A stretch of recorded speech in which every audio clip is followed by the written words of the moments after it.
طيب لو احنا لاحظنا بصينا هنا كده الاقي ان الاضاءة عندي داخلة شوية من هنا، يبقى انا كده عندي في مسافة ما بين، هنعمل برسبكتيف بس كده، ما بين ال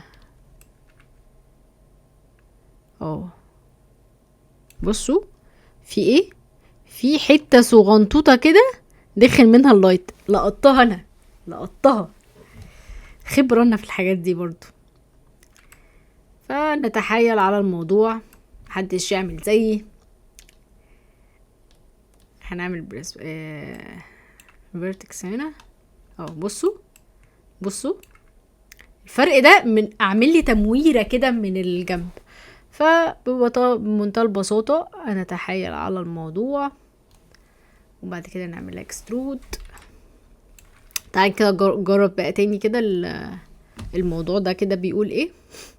احنا كده في الكورونا، اوكي، في الكاميرا. تعالى بقى نعمل ريندر.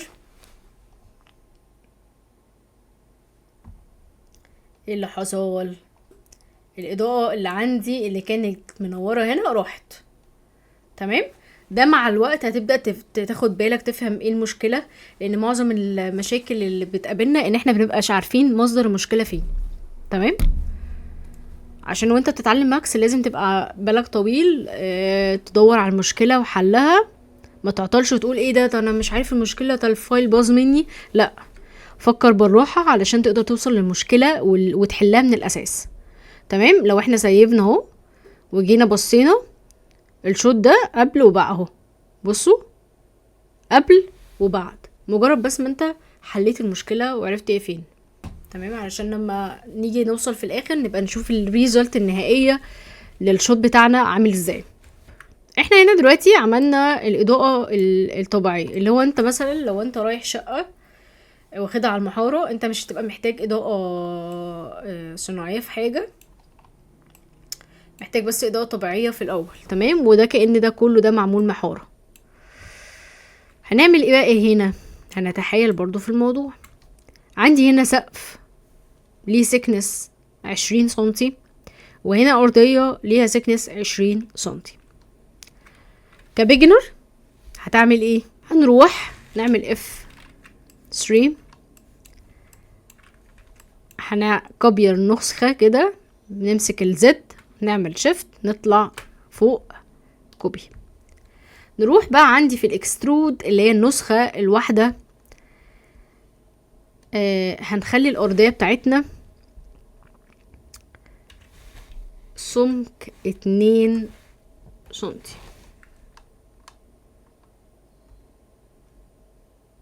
تمام. او 2 سنتي، مش 2 سنتي اهو. تمام اهو. طبعا باين جدا 2 سنتي اهو وال20 سنتي اهو. تمام. السمك الارضيه. تمام. طيب بعد ما عملناها، احنا عملنا سمك الارضيه وده سمك الخرسانه عندي. تمام. بنحط الخرسانه عندي بقى ايه على الارضيه، سمك قصدي البورسلين اللي احنا هنعمله. تمام. طبعا بيبقى فيه طبقه لياسه نخليها 3 سنتي. تعالوا نخليها 3 سنتي. ماشي، خليها 3 سنتي. طبقة الاسمنت مثلا والحاجات دي. تمام. هناخدها من التحت، الارضية من تحت بتاعة البلاطة، على القاعدة الاساسية من فوق، على التوب بتاع الخرسانة بتاعتي من فوق. فاذا ده الطبيعي دلوقتي، ان انا عندي الارضية الخرسانة وعندي الارضية البورسلين اللي عندي، عملناها 3 سنتي، 2 سنتي مثلا سمك البلاطة، والسنتي اللي باقي ده مثلا الياسة ايا كان، سوري السمك الاسمنت او المادة. عايز تخليها 4 سنتي خليها، لان دي مش مقاسات ستاندرد حقيقية، على حسب ما انت بتعمل الارتفاع بتاعك. خلاص عملنا كده الارضية بتاعتنا. هندخل على السقف. تمام. خليك في الليفت. تمام. بلاش تعمل كده زي من الواي، هتسحب كبيارة لتحت كده وتعمل كوبي. تمام كده. طيب السكتس بتاع الجبس 20 ملي عملناها بالماينس لان احنا بننزل تحت. تمام. انما فوق لما في الارضيه احنا كنا بنطلع لفوق فبالموجب عندي بوزيتيف، انما هنا نيجاتيف بننزل لتحت بنعمل ماينس. هنا 2 هنا 0.02 علشان احنا عايزينها سمك الجبس الاساسي بيبقى 20 ملي، وده بنشرحه بالتفصيل في الشوب دروينج بتاعتنا. الورك شوب دي مهمه جدا جدا، تفرق معاكم كتير قوي، خصوصا ان احنا مش بنستخدم كات. الورك شوب بتاعتنا دي بنستخدم فيها ريفت،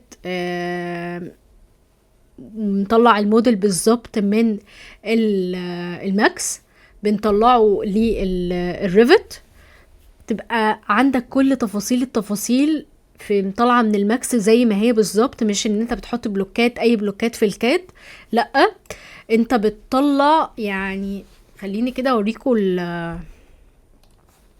حاجه من الحاجات، يعني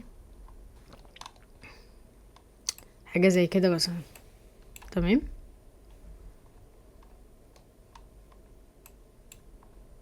تمام. شوت زي ده احنا هو ده بالظبط اللي في قلب الديزاين المعمول، وده بالظبط الديزاين المعمول. بالعكس كمان مثلا هنا السكشن اللي متاخد سكشن بالظبط من قلب الديزاين المعمول، طالع نفس المقاسات، طالع نفس الشكل، اماكن الكهرباء معروفه فين، شكل البلاطات بالظبط زي ما هي، اللايت ده زي ما هو، كل حاجه بتطلع بالظبط زي اللي انت عامله في الديزاين. ما بتدخلش للكاد ولا ترسم ده كله على الكاد بطريقه ما، بنبدا نعملها. الكاد ده بنعمله بس للدايمنشنز، بنحط بقى الجداول بتاعتنا اللي هي الريتاتش النهائي بتاع البروجكت. فده من الحاجات الكورسات اللي بجد بجد فعلا هتسهل على الناس كتير قوي، خصوصا الناس اللي ما بتحبش الشوب دروينج، وده بيزود الدخل بتاعك. يعني انت في ناس كتير جدا بيقف معاهم انه بيجيلهم شغل كتير، بس بيطلب منهم ان هو اللي هيعمل الديزاين لازم هو يعمل شوب دروينج، فناس كتير جدا ما بتقدمش عشان هي مش بتعرف تعمل شوب دروينج. فالكورس ده عشان الحاجات دي بالذات، ان انت اللي عامل ديزاين فسهل جدا انت اللي تعمل شوب دروينج ومن غير ما ندخل في تفاصيل بتاعة الكاد. وهنا مثلا شايف هنا مطلعين من الديزاين نفسه، يعني مطلعين نفس شكل الديزاين.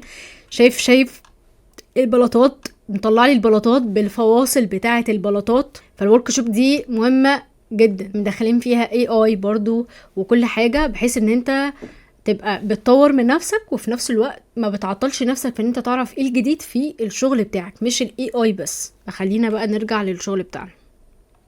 طيب هنا عندي اللبس بتاعي، قلنا السكنس بتاعه كذا. طيب هو الارتفاع بتاعه هنا كام؟ 82، علشان احنا عايزين 82 متر صافي من فوق. الفكرة ايه؟ ان احنا الارتفاع بتاعنا كان 3 متر 20، 3 متر 20. هاتوا كده البتاع ده، هو 3 متر 10. لما نقص لا عايزينه كده، هو نازل 30 سنتي، احنا عايزينه 3 متر 2 متر 92 مش 82. تمام كده. هنا بالظبط هتلاقوه بالظبط هتلاقوه نازل سقوط 20 سنتي. لو احنا مثلا مثلا عملنا بوكس هنا كده ورسمناه من هنا. اوكي ثانية واحدة، هنفعل الاول السناب. لو رسمنا بوكس من هنا لهنا اهو، تمام، ايا كان بقى الشيب بتاعه. لو احنا جينا شفنا السايز بتاعه من هنا كده هنلاقي ان هو بالظبط عندي رسمت. لو احنا تعالوا كده F3 هنلاقي ان هو عندي من هنا لهنا طالع كام بالظبط؟ 18 سنتي. تمام. ليه بقى 18 مش 20؟ لان انا عندي السكنس بتاع الجبس بتاعي تحت اهو ال 2 سنتي، ف 2 سنتي مع 18 طلع لي 20 بالظبط. لو احنا كتبنا هنا بالظبط 20 سنتي هتلاقوا، وجينا مسكنا ده كده من اول سقفية الخرسانة، هنلاقي بالظبط طالع معايا المسافة ما بين سقوط فية الخرسانة لحد بطنية الجبس من تحت، عندي السقوط بتاعي 20 سنتي اهو. هتلاقي طبعا الجبس عندك طالع هنا مرفرف اهو. لو جينا بصينا هنا كده، ديت الخرسانة العادية، سقف الخرسانة بتاعك، وده الجبس. بس اكيد مفيش جبس بقى بيبقى طالع بالمنظر ده. تمام. فنقف هنا في التوب، وبعد كده نقف في الاف 3. تمام. وبنروح في اللاين عادي، ممكن تغير المقاسات بتاعه اللاين اهو. هتفتح عندك الفيرتكس وتقوم عاملها كده، ومغير مثلا ممكن توقف الجبس بتاعك لحد هنا عادي جدا. تمام اهو. تغير الحدود بتاعه الجبس بتاعتك عادي جدا، مفيش اي مشكله.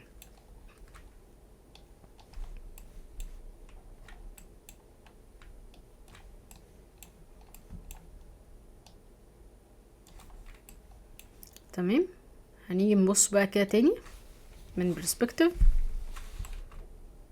هنلاقي ان طبقة الجبس بتاعتي بقت خلاص وقفت عند الحدود بتاعت الجبس بتاعي من فوق. خلينا نشيل ده.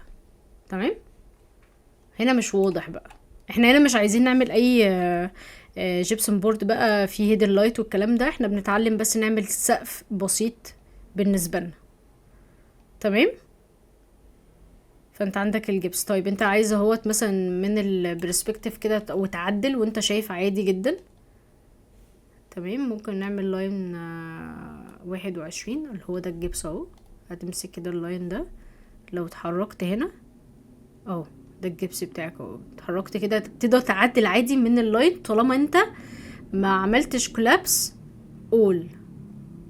بلاش ندخل في تفاصيل. الحاجات اللي وقعتني في الاول وكرهتني في الماكس ان انا الانستراكتور قعد يقول لي معلومات كتير كتير كتير.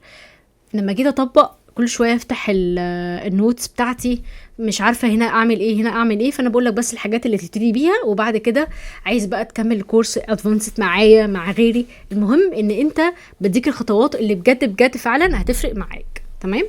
طيب هنا اهوت انت تقدر تتحكم عادي في الجبس بتاعك. عايز والله يقف في النص مثلا هنا، وتقوم ايه مفعل بقى الاكسترود، هتلاقي عندك الجبس ظهر بتاعك كده اهو. خلينا الجبس بتاعك اهو اتغير اهو.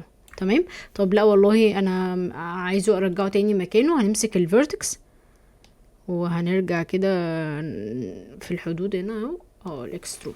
خلاص. فانا دلوقتي عندي الجبس الجبسون بورد بتاعي جوه. تمام. طيب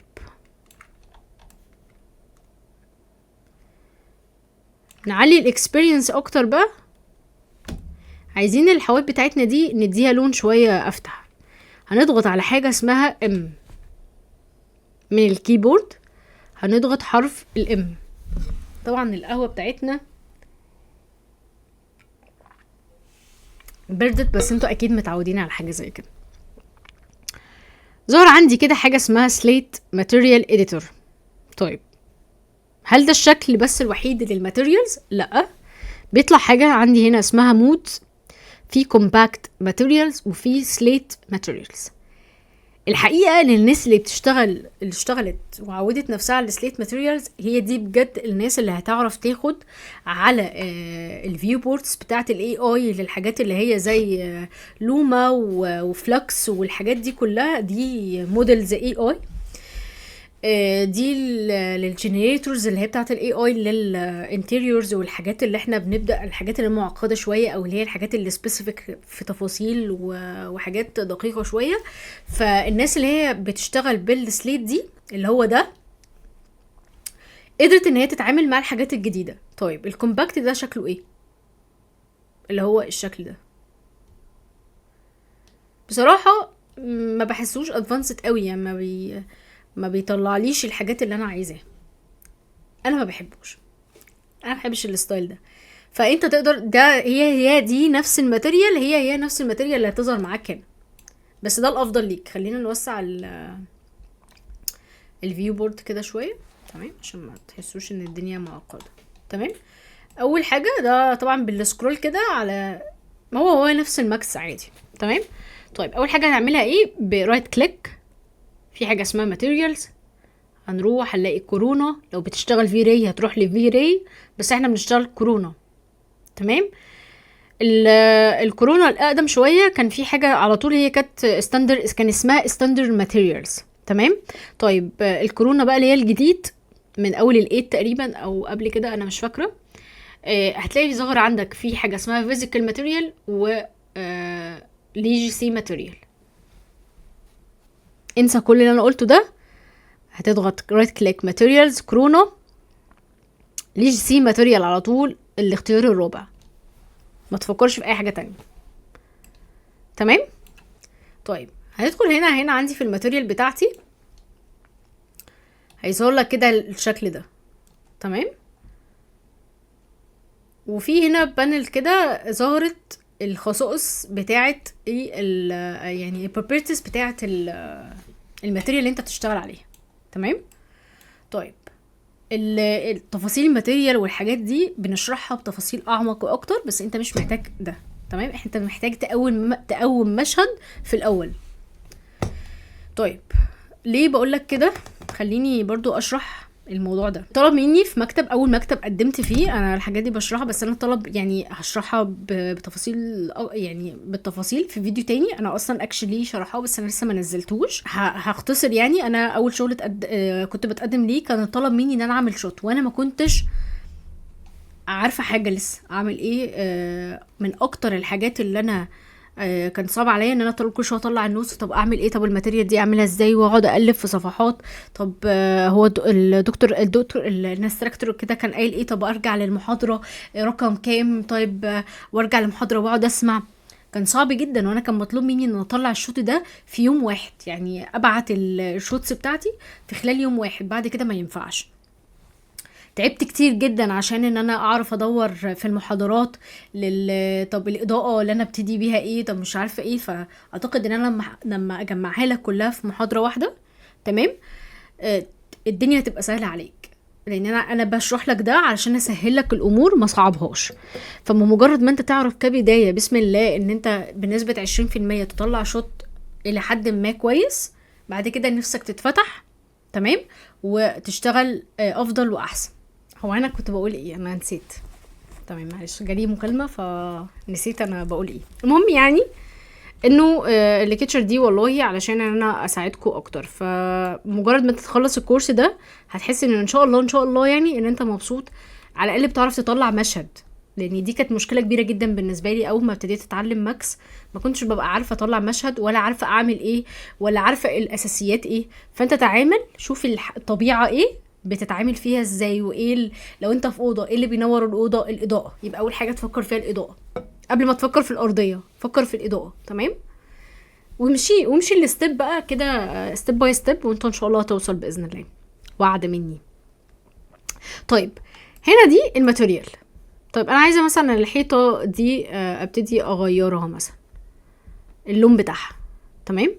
هي ظاهره عندي باللون ده. طيب شوف كده، لو انا اديت لها لون افتح، لو رحت هنا عندي في البيزك اوبشنز رحت للكولر، اول حاجه الديفيوز، مش هعرفك اي حاجه من الحاجات دي، انت مالكش علاقه خالص غير بالكولر. يطلع عندك كده هنا الكولر سيلكشن، هتفتح مثلا الجري ده شويه، هتلاقي اللون عندك ابتدى يفتح هنا اهو. تمام. لو انت رحت هنا شويه هتلاقي اللون هنا ايه؟ ابتدى يروح للابيض شويه. فخلينا هنا في الوسط. تمام. وهنعمل اوكي، وهنبدا نروح للحيطه دي. طبعا انا ايه هنبقى نعمل لها اتاتش مع بعض، عشان ايه مش كل شويه نعمل السلكشن ده كله. تمام. وهنعمل ايه؟ عايزه ادي الماتيريال دي بقى للحيطه دي بس. تمام. هنروح في حاجه اسمها كده زي علامه الرش كده، اسمها assign material to selection. هنقوم ضاغط، وانا بعد ما اكون عامل سelection على الحاجه اللي انا عايزه اديها ماتيريال، تمام، واقوم ضاغط، هلاقي اللون بتاعي ايه؟ اتغير. اروح كده امسك اي حاجه تانية هنا. تعالوا بقى يلا نشوف مع بعض الدنيا هنا بتقول ايه. بسم الله هنعمل ريندر. اوبا، حاسين بتغيير ولا مش حاسين؟ انا حاسه. ليه بقى؟ هتلاقي هنا كده اللون بتاعي هنا ده اغمق من اللي هنا لو ملاحظين يعني. ايه بقى اللي هيبين لكم الشوط اللي قبل كده؟ صح كده؟ شايفين الفرق؟ لو انتوا مش عندكم الشوط اللي قبل كده مش هتعرفوا الفرق قوي. شايفين الفرق؟ ده القديم وده الجديد. تمام كده. طيب والله انا عايزه افتح اللون بتاعي شويه، هعمل ام واروح من غير ما اعمل سيلكشن تاني. خلاص انا عملت يعني من غير ما اعمل على السيلكشن تاني على الاوبجكتس اللي انا عملتها. انا خلاص انا حددت خلاص ان الماتيريال تتغير دايما على الحاجات دي بس. تمام. عايزه افتح شويه، شويتين 3، ادخلها الابيض شويه. هروح هنا تاني وابتدي اعمل ريندر.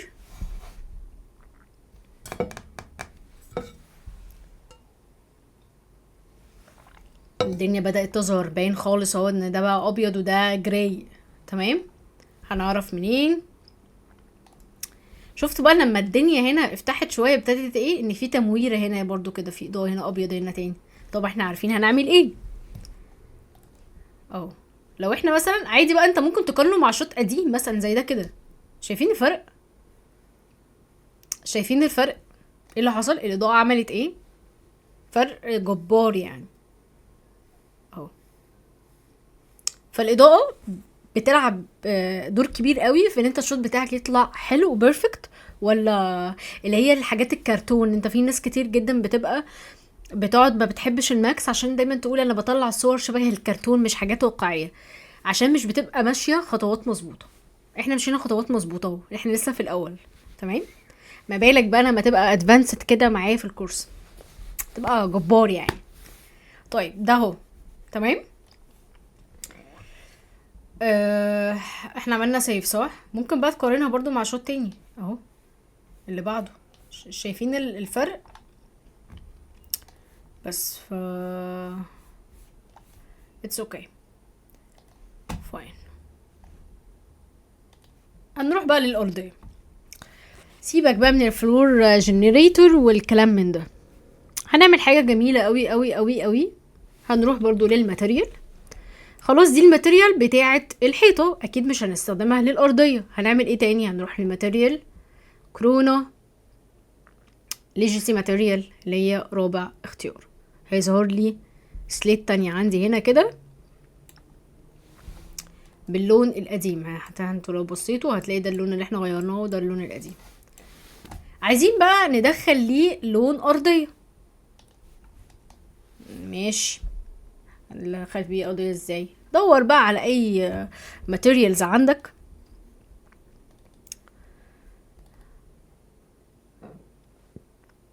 مثلا هتروح كده تفتح اي فايل وتختار مثلا ده. تمام. لو احنا بصينا كده من بره ده الشكل الارضيه اللي احنا عايزينها. هنقوم واخدينها كده سحبينها ومدخلينها في مش هنا، لا هتبقى هنا. تمام. في الماتيريال وسايبينها. تمام.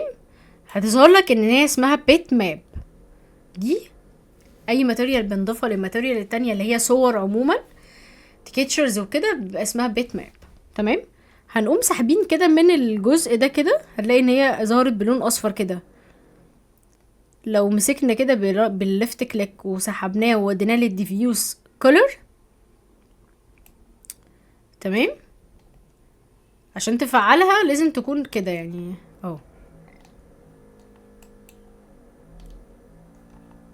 لو انت عايز تفعلها بتضغط عليها دبل كليك وتلاقيها اللون بتاعها بقى اللون الابيض وتعمل عليها سيلكشن ان هي دي الماتيريال اللي انت شغال عليها. تمام كده. خلاص كده. لو انت عملت زومت كده هتلاقي ان الماتيريال اخدت هنا حاجه. خلاص احنا هنا عملناها ايه هنا. تمام. هنروح بقى قلنا نعمل ايه عشان ندي للماتيريال دي الخامه اللي احنا اخترناها. لازم نعمل عليها سيلكشن طالما بنختارها لاول مره. تمام. سيلكشن. هنروح كده، احنا خلاص متأكدين عندي ان الماتيريال اهو. هنروح هنا الايكون دي، تمام، هنعمل لها assign. هنلاقي عندي ايه ظهرت بالشكل ده. واحنا مغمضين عينينا هنقوم رايحين نشوف ايه الماتيريال شكلها ايه كده. ظهرت عندي بقى شكلها ايه.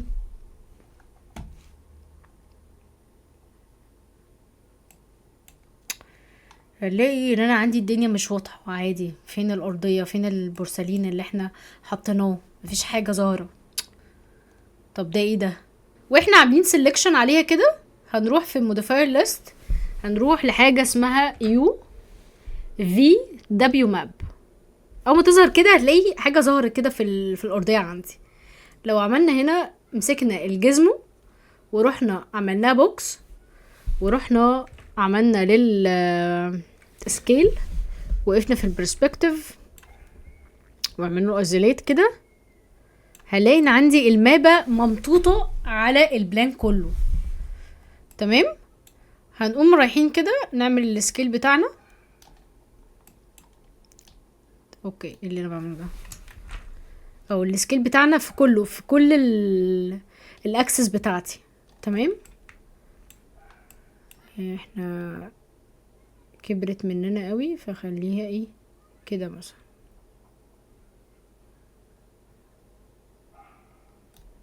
تمام. وممكن مثلا تبدا انك انت تعمل مثلا دبليو، تمام، وتبدا تحرك بقى تشوف انت عايز مثلا اول البلاط عندك هنا تبقى تمام كده.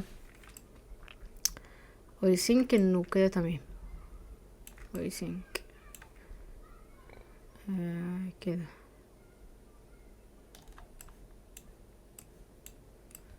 ماشي انا كده تمام. طيب خلاص كده هنروح بقى للايزوليت تاني وندخل في الكاميرا الاولى. تعالي ندخل بقى كده تاني. طبعا احنا هنسيف ده كده علشان نشوف قبل وبعد. طيب احنا برضو عايزين عشان تشوف الفرق برضو ما بين ايه اللي حصل في الارضية اهو. دي الارضية اللي كانت الاول قبل ما نحط عليها الماتيريال بتاعة المابة. تمام كده عشان بس تبقى انت عارف الفرق ما بين الارضية برضو اهو. لو رجعنا خالص في الاول شايف المنظر؟ شايف الموضوع اختلف ازاي؟ انا عبقرية، انا عبقرية. اوكي طيب يلا بينا بقى نشوف الماتيريال بتاعتنا لما دخلت الموضوع بيقول ايه. ده الدنيا هنا ظهرت اكتر، المابة هنا بقت متقسمة اهو. طيب انا عايزة اوضح لكم مابة تكون هي كل ما الريندر بيشتغل كل ما الدنيا بتوضح اكتر. تمام. هتلاقي الدنيا ظهرت معاك اهي اهو. انا هستنى شوية كده اهو. تمام. خلينا نعمل ستوب. ممكن تعمل ستوب من هنا او ستوب من هنا، يعني ده او ده. تمام. شايف كده الدنيا هنا لو عملنا هنا سيف ورجعنا للبلاطه اللي قبل كده وشايفين المابة اختلفت ازاي. طيب خلينا نجرب مابة تانية توضح لكم التكتشر بتاعتها عشان احنا لسه الاضاءه بتاعتنا فاتحه. ثانيه واحده، واحنا اصلا مش مفروض في الشوت ده احنا بنشتغل على شوت اصلا. انا نسيت ان احنا بنشتغل اصلا على حاجة معينة. بصوا احنا الشوت صحيح ان احنا كنا بنشتغل عليه ده شكل الارضية بتاعتنا. شايفين في وزر هنا والدنيا تحفة يعني. هنا ده قبل اللوجو بتاعنا قبل ما نغيره كده. فخلينا نيجي نختار نفس الحاجة دي ان شاء الله نفتكر يعني او ماي جود، ايه الاخبار؟ الدنيا هنا بتقول ايه؟ طب انا عايزة اعمل حاجة عشان هنا الاضاءة هنا عالية قوي، فالشمس اللون بتاعها يعني شايفين هنا اللون هنا مديني وورم شوية. ممكن لو انا غيرت ثانية واحدة بس كده يعني ادوني دقيقة. لو انا غيرت اللون مثلا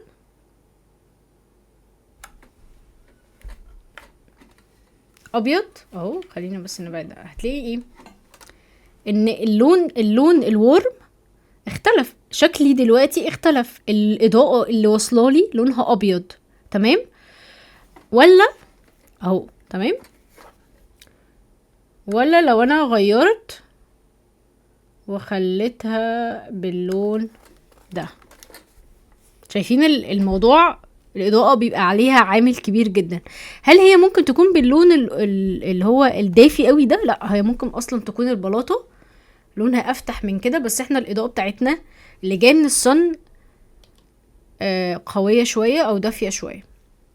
ده بنروح فين؟ بنروح هنا في الكورونا صن، بيبقى طبعا ليها الصن العادية والتارجت بتاعها. تمام كده. هنروح هنا للصن، ثواني معلش انا اسفة.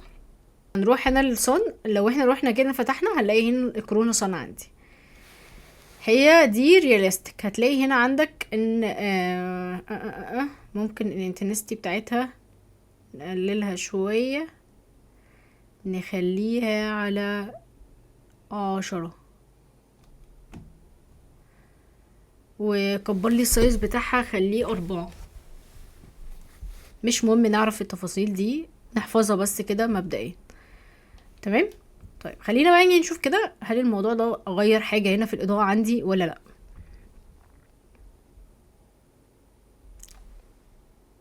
إيه اللي حصل؟ الدنيا معايا اختلفت. نجرب الاول، نشوف كده الاول الماتيريال دي كده هتقول ايه، او عشان تعرف الفرق ما بين الارضية والتانية. اهو الموضوع، شايف الاضاءة ده بيبقى عليه عامل كبير قوي في الصن والاضاءة بتاعتها. ده بس واحنا بنتحكم في اضاءة شمس، عارف ان هي هيفرق كتير معاك في الشوت بتاعك. طيب خلينا ناخد زاوية تانية علشان نبقى عارفين برضو الدنيا ايه. لو احنا اخدنا دي فرق اهو، الأرضية بيبقى عليها عامل كبير جدا. خلينا ناخد مثلا كاميرا رقم 2. بتحرك ازاي من السكرول بتاع الماوس والالت وبسحب كده. تمام اهو. اوكي يلا نعمل ريندر ونشوف كده الزاوية هنا دي بتقول ايه. ايه اللي حصل دلوقتي؟ ايه ده؟ الشاشة لونها اسمر مع اني انا داخل ريندر ومفيش اي حاجة. تعالوا بقى نشوف كده المشكلة دي ايه. انا دلوقتي واقف في كاميرا رقم 2. هنروح لكاميرا رقم 2، ندخل عندي في البروبرتيز بتاعتها.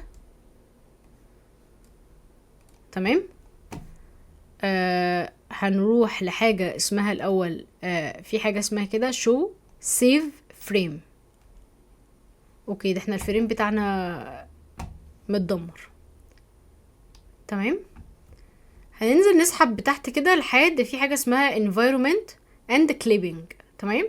هنضغط عليها كده ونروح للكاميرا clipping، هنعمل enable. شايف كده ايه اللي حصل؟ السين عندي اختفى، ما بقاش موجود. تمام. اول ما اعمل enable، لو انا بصيت كده تحت على النير، تمام، هنلاقيه 0. شوف كده لما انا هزوده هشوف ايه اللي هيحصل. ايه ده؟ المشهد بتاعي بدأ يظهر. خلاص كده انا شايف المشهد بتاعي ده بالظبط اللي انت هتبقى شايفه في الريندر، فده اللي هيبقى واضح معاك. طب دلوقتي ايه اللي حصل؟ لو رحنا بصينا كده وطلعنا ورحنا برسبكتيف ووقفنا في التوب وعملنا F3، هنلاقي ان الكاميرا في الجدار نفسه، في قلب الجدار. تمام. فالكليبنج ده اللي هو زي بقول له ايه، معلش اعمل كأن الكاميرا طلعت قدام شويه وبقينا شايفين المشهد بتاعي اللي هو من جوه، من الريسبشن بتاعي من جوه. تمام. فده حل ان انت تدخل في الكاميرا في البروبرتيز وتدخل في الكليبنج وتعملها كده لو انت مش عايز تحرك الكاميرا من مكانها، او هتبدأ انك انت هتروح عادي للكاميرا. تمام. وتصفر الكليبنج عندك، طبعا هيظهر بالشكل ده. هتقوم رايح للتوب وماسك الكاميرا والتارجت بتوعك من التوب فوق وهتحركها كده لحد ما تبعد عن الجدار، عن الحيطة. هتروح تمسك الكاميرا رقم 2، هتلاقي نفسك ان انت شايف السين بتاعك عادي. تمام كده. لما هتيجي ترندر هتلاقي بقى الشوت بتاعك هيظهر زي ما انت عايز. تمام. اهو ابتدى يظهر عندي الشوت بتاعي. دلوقتي عندك الباب، تمام. الأرضية بتاعتك اهيت تقدر تتحكم فيها. طبعا اللمعة والحاجات دي فيما بعد، احنا عملنا الأساسيات، تمام. اهو لو جيت بصيت كده في الأول، شايف المنظر كان شكل السين بتاعك عامل ازاي، ودلوقتي بقى عامل ازاي. لو عايزين ناخد برضو في نفس الشوت عشان نقارن نفس الشوت مع بعض، خلينا نروح لريندر. اهو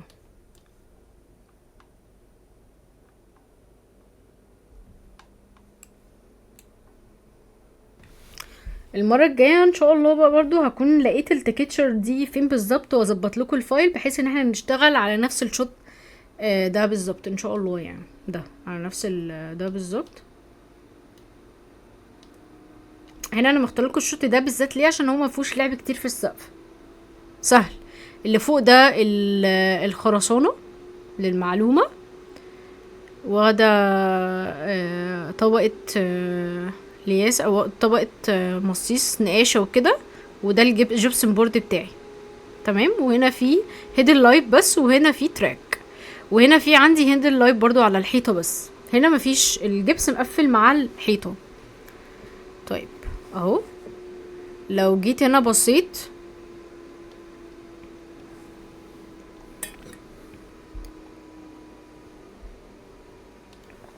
الشوط بتاعك اول ما ابتدينا، شايف الشكل؟ واحنا حرفيا لسه ما عملناش اي حاجه في الشوط.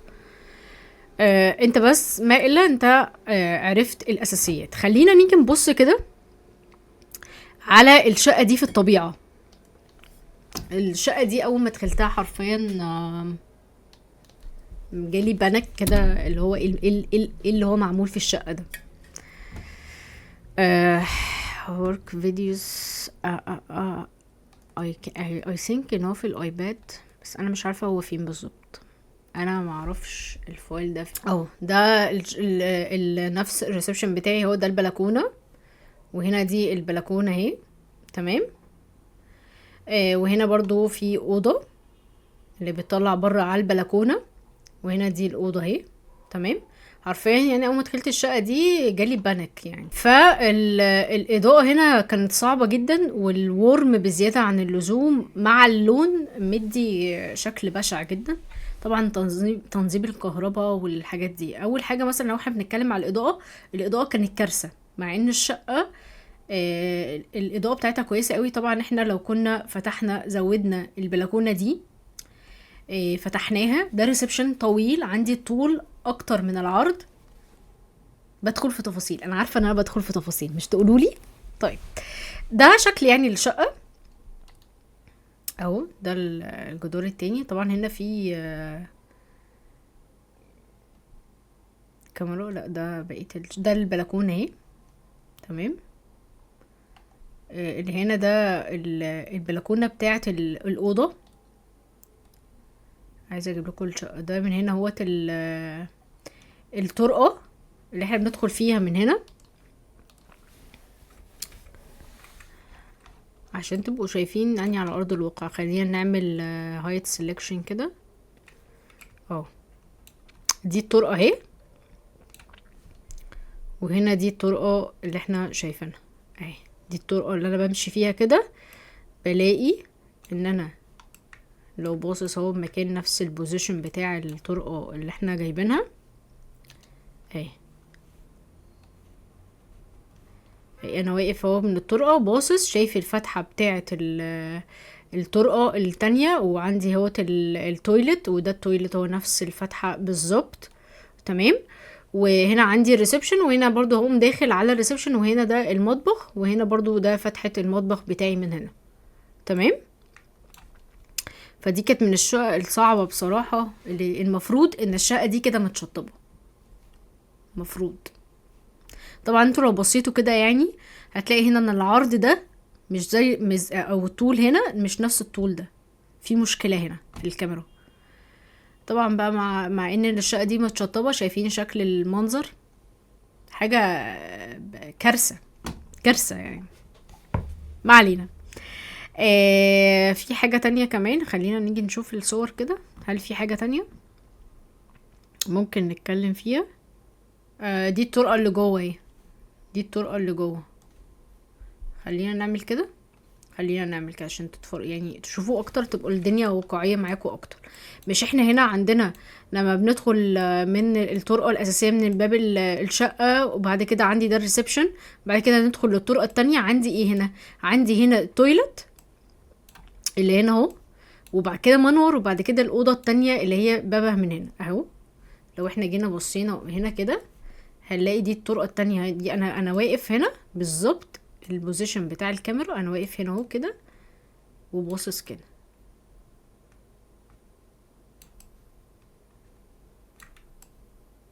تمام اهو، ده عندي التويلت اهو ده، وده الاوضه التانية اللي هي هنا دي. تمام، وده الطرقه.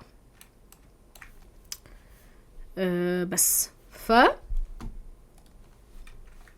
كنا بنعمل ريديزاين للشقه، ونبدا نعمل حاجات سيمبل تليق مع الطول بتاع الريسبشن، بيبقى عندي اضاءه قويه تدخل للمكان جوه، وفي نفس الوقت ما حاولش اهدر من وابوظ من الحاجات اللي في الشقه. فكان بالنسبه لي اسهل حاجه ممكن اغير فيها هي السقف، ومن خلالها اقدر اعدل الاضاءه، ومن خلالها اقدر استفيد باكتر قدر من الاضاءه. طبعا انا لو كان عندي امكانيه اكتر كنت طبعا هفتح البلكونه دي من الاول للاخر علشان ادخل اقصى درجة اضاءة من الانفايرومنت اللي عندي بره للشقة. احنا هنا عملنا اللون الابيض للسقف. لو جينا بصينا كده في اخر حاجة احنا وصلنا لها هنا، هنلاقي ان السقف عندي كان واخد لون ايه؟ جراي. فهنا كل لون بقى واخدين لون واحد، فبقت درجة واحدة. تمام. طيب الوزر بقى، او يعني كبر دماغك من الوزر دلوقتي. احنا عايزين بس عايزة اقول قبل ما الكيتشر تخلص، لاني انا ما عنديش استعداد ان انا اقول اي حاجة تانية او ان انا اعمل محاضرة تانية. طبعا احنا قلنا ان احنا الوولز بتاعتنا ممكن نخليها جروب افضل كده عشان تبقى كلها لون واحد.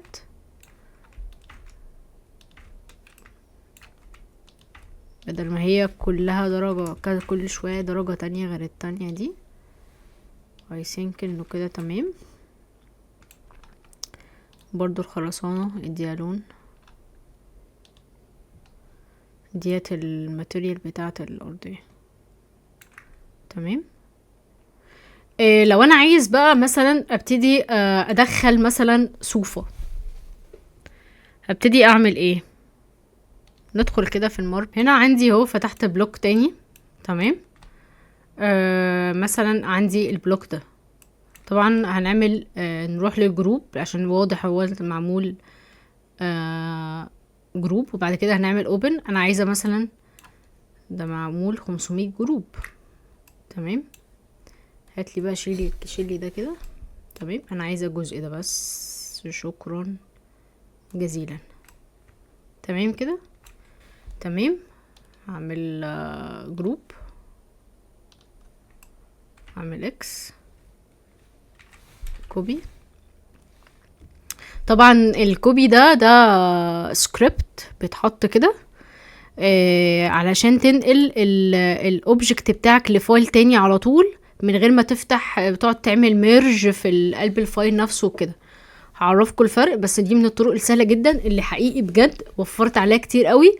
لان انا لما انت بتروح مثلا بلوك سي مثلا كده وتقوم ماسكه ورايح بيه كده هنا مثلا، بتعمل له ميرج، بيقعد كتير قوي عشان ينزل في الفايل عندك. تمام. ولو فايل عادي مثلا زي ما احنا كنا نزلنا الباب والشبابيك والحاجات دي، بتعمل لها ميرج فبتنزل عندك على طول. تمام. ما بتعملش اوبن لان هو هيفتح لك فايل جديد خالص ماكس لوحده بالفايل اللي انت بالاوبجكت اللي انت نزلته. بتعمل ميرج لو انت عايز تنزل الاوبجكت نفسه في الفايل، في نفس الفايل اللي انت شغال فيه. لو انت ضغطت اوبن هيفتح لك فايل ماكس خالص لوحده خاص بالاوبجكت اللي انت فتحته. تمام كده. هنعمل كنسل، هنروح هنا هنعمل اكس، تمام، وهنعمل بي اس تي. هيجيب لك ايه بقى؟ هيجيب لك الاوبجكت اللي انت كبيرته من الفايل التاني هوت، وهيبقى بسرعة يعني. هنشيل بس السناب ده عشان السناب ده بيضايقني. خلاص انا قفلت السناب صح؟ تمام اهو. هنروح مثلا للتوب في 3، تمام. عايزين نوفر الريسبشن ونحطه هنا، تمام، ونعمل له ميرور في الواي، شكرا جزيلا، هنا مثلا، تمام. I think مش هو هنا تحت عشان احنا عملنا سناب.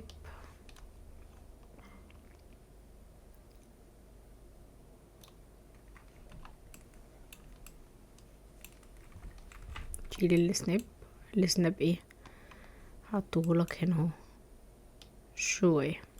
دايما وانتوا بتظبطوا الاوبجكت بتاعكم من التوب. دي الحيطه اهي، فهو دلوقتي واقف على الحيطه بالظبط. لو جينا عملنا برسبكتيف وعملنا شلنا ده كده، تمام، وقفنا في الكاميرا رقم 1، هنلاقي ان الفايل عندي ظاهر هنا، تمام. اول كده هندخل في الحيطه وكده احنا ايه، بعيد عن الحيطه.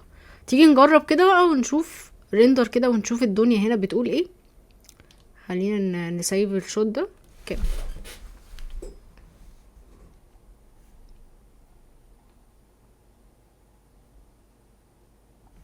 بيعمل كالكوليتنج للفايل. لسه بنقول بسم الله. ده ايه بقى؟ دي من الحاجات الازليه اللي بتعكنن على مزاج الواحد. هتعمل ايه لو لقيت حاجه زي كده؟ دي اكيد من الكوشنز دي، تمام. اول حاجه لو دخلنا ماتيريال، عايزين نعرف نجيب الماتيريال دي ندخلها هنا. من هنا نبك الماتيريال. هتقوم اعمل بك كده ماتيريال، هتلاقي ان البومب عندك، هتلاقي الفاليو بتاعتها عالية. هنشيل البومب منها خالص، وبعد كده هنروح لدي، تمام، ونشيل منها البومب خالص. طبعا انت لو شفت اوبجكت زي ده هتتخض وتقوم مسحه، تمام. تيجي بقى كده نجرب نشوف كده الدنيا هنا بتقول ايه. ريندر، يبقى كده المشكلة مش في دي، في حاجة فيها الديسبليسمنت بتاعتها عالية. تعال نشوف كده الاوبجكت ده. تعالوا يدخلوا في احنا كده في البرسبكتيف. تعالوا كده نشوف الاوبجكت ده كده. لا برضو. طيب ده اكيد في حاجة، اكيد في حاجة مقرفة هي اللي عاملة كده.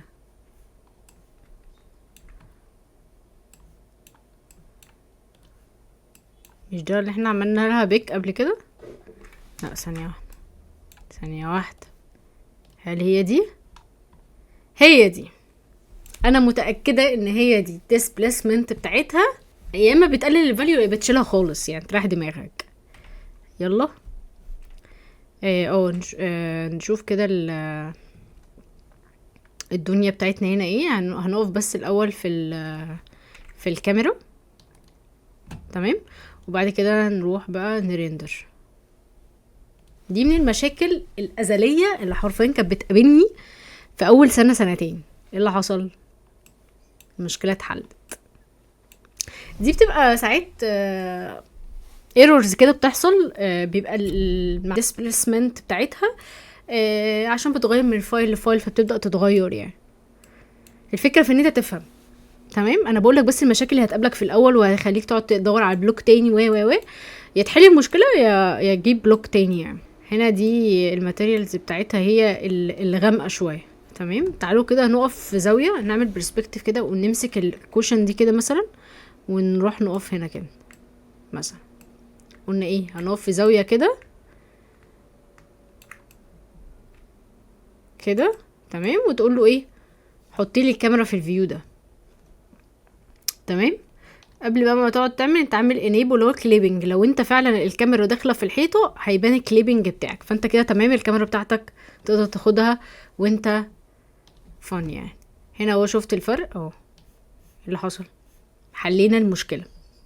يلا نعمل ريندر ونشوف الدنيا ايه. اهو هنا الصوفه بدات تبان اكتر اهو. تمام. لو احنا علينا الاضاءة بتاعة الصن، خليناها اعلى شوية، خليها كده، وعملنا ريندر. بص بقى، تمام. بص بقى كده، لو احنا عملنا ستوب وشوف الفرق ما بين ده وده، شايف الفرق؟ يعني شايف هنا ممكن تبقى طالع كأنه لون جراي، تمام. هنا ممكن تقوم ايه مثلا على كافيه شوية، فاللايت بيفرق كتير جدا. شايف هنا الأرضية، وشايف هنا الماربل هنا، شايف هنا قصدي البورسلين عندك، الموضوع مختلف تماما. فالإضاءة عليها عامل قوي قوي. لو فهمت الإضاءة كويس وتعرف تحط المصادر الإضاءة بتاعتك بشكل كويس، الموضوع هيفرق كتير جدا معاك. احنا كده عرفنا ازاي نحط سوري، عرفنا ازاي نحط objects، تمام. وازاي عرفنا نظبط الإضاءة كمصدر إضاءة مبدئي. اوكي. شكلي كده هبقى عايزة اعمل لكيتشر تانية افهمك بيها بقى انت ازاي تبدأ انك انت تعمل ديكور مثلا. مش عارفة بصراحة، بس انا مبدئيا انا حاسة ان انا قلت لك على الحاجات الاساسية. ازاي تحط كاميرا، ازاي لو الكاميرا عندك خلينا نبص هنا كده. انا دلوقتي كده اديتك الاساسيات، ازاي تقعد تحط كاميرا، ازاي تعمل السيلينج بتاعك، تمام. انت ازاي تظبط الشوت بتاعتك، وبرضو تسيف الفايلات بتاعتك كلها از ان هي بلوكس في حتة، الماتيريال في حتة، الريندر في حتة كده، والفايل الماكس لوحده وهكذا. وبرضو الكاد يبقى كل حاجة لوحدها، يعني هنا ده لوحده وده لوحده وهكذا. ايه تاني، ازاي بنقدر نضيف بلوكات، ولو عندنا حاجة زي الديسبليسمنت اللي ظهرت دي ازاي نعالجها. الأرضية نقدر نتحكم فيها. ممكن المرة الجاية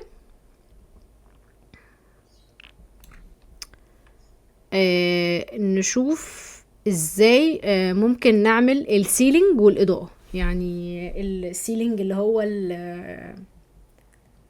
السقف بتاعنا، تمام، وازاي نحط إضاءة مثلا، تمام. بس انت مبدئيا انت عارف الحاجات الأساسية. انت هنا ممكن مثلا تعمل ده كده convert to editable poly، وبعد كده تبدأ تتاتش مثلا الحتت دي. ما بس انا مش حابة اعمل كده لحد ما انا اخلص بس انا الاول، تمام. ان شاء الله نتقابل مع بعض في الكيتشر اللي جاية. للأسف دي مش اخر محاضرة. كان نفسي يعني ما بقاش تقيل عليكم اكتر من كده، بس خلاص ممكن نديكم محاضرة تانية نشرح فيها تفاصيل اكتر، وبحيث ان انت تبقى مخلص الكورس ده وانت عارف تظبط شوت، وصلت لحاجات كويسة، تمام. تبدأ تدخل بقى في الراوند اللي بعدها، الجزء الادفانسد، شوف دروينج، ديزاين، انيميشن. شوف انت حابب تمشي في انهي لاين واعمل كده. ان شاء الله نشوف بعض في المحاضرة الأخيرة، وهي ان شاء الله اخر محاضرة ان شاء الله. يلا باي باي.